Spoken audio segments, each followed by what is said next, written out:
आज महासभा में एक बहुत ही गंभीर विषय था और जो कि है प्रॉपर्टी टैक्स का, क्योंकि वो जन जन से जुड़ा हुआ है और जिसका बोझ डायरेक्टली नागरिकों पर आता है। जैसा कि हम जानते हैं मीरा भाईंदर महानगर पालिका का जो टोटल रेवेन्यू है वो कुछ 2600 करोड़ है और उसका 10% रेवेन्यू प्रॉपर्टी टैक्स में आता है। लेकिन आज उसका भी 10% का भी 1% आप बोल सकते हो, मात्र 4 करोड़ का कलेक्शन है रेंटल प्रॉपर्टी के टैक्स के ऊपर। मतलब जो लोगों ने अपनी प्रॉपर्टी रेंट पर दी हुई है कमर्शियल, उनके ऊपर अभी हम 20% ऐसा प्रस्ताव आएगी, 20% या 10 रुपया पर स्क्वायर फीट चार्ज करेंगे।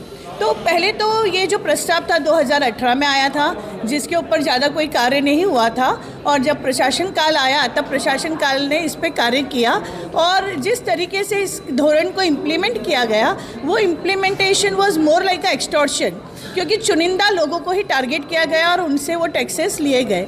तो इसके लिए कोई भी इम्प्लीमेंटेशन की स्ट्रेटेजी नहीं है। एट द सेम टाइम इसका बेस रेट ही गलत है, क्योंकि धोरण में कहीं पर भी बेस रेट निर्धारित नहीं किया गया है। इसलिए मनमानी प्रॉपर्टी टैक्स, एक ही बंदे के ऊपर एक ही प्रॉपर्टी पर 2 टैक्स, किसी भी प्रॉपर्टी पर 2 बार टैक्स लगाना ही मुझे नहीं लगता कायदे में आता है। दूसरी बात है इस धोरण में, क्योंकि विषय था रेंटल प्रॉपर्टी के ऊपर प्रॉपर्टी टैक्स का, लेकिन इसमें ठहराव किया गया जिसमें 1 अप्रैल 2026 से जितने भी न्यू प्रॉपर्टी टैक्स जनरेट होंगे, चाहे वो रेसिडेंशियल हो या कमर्शियल हो, उसके ऊपर ऑलमोस्ट 50 to 66% इंक्रीमेंट किया गया। तो ये आने वाले भविष्य में आप कह सकते हैं बहुत ही बड़ा चिंता का विषय बनेगा नागरिकों के लिए।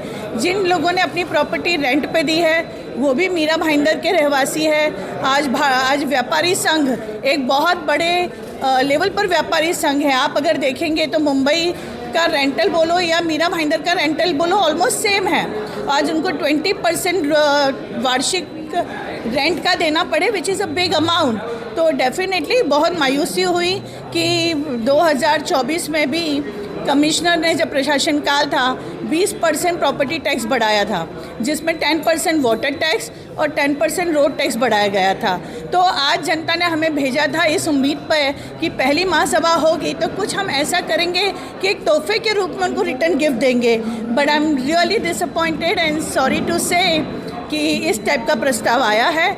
अभी देखिए इम्प्लीमेंट किस तरीके से होता है और उसके साइड इफ़ेक्ट किस तरीके से आते हैं। लेकिन मैंने इसका विरोध किया। मैंने सारे तथ्यों के साथ पूरे विषय की जानकारी प्रशासन में दी हुई है, सभागृह में दी हुई है।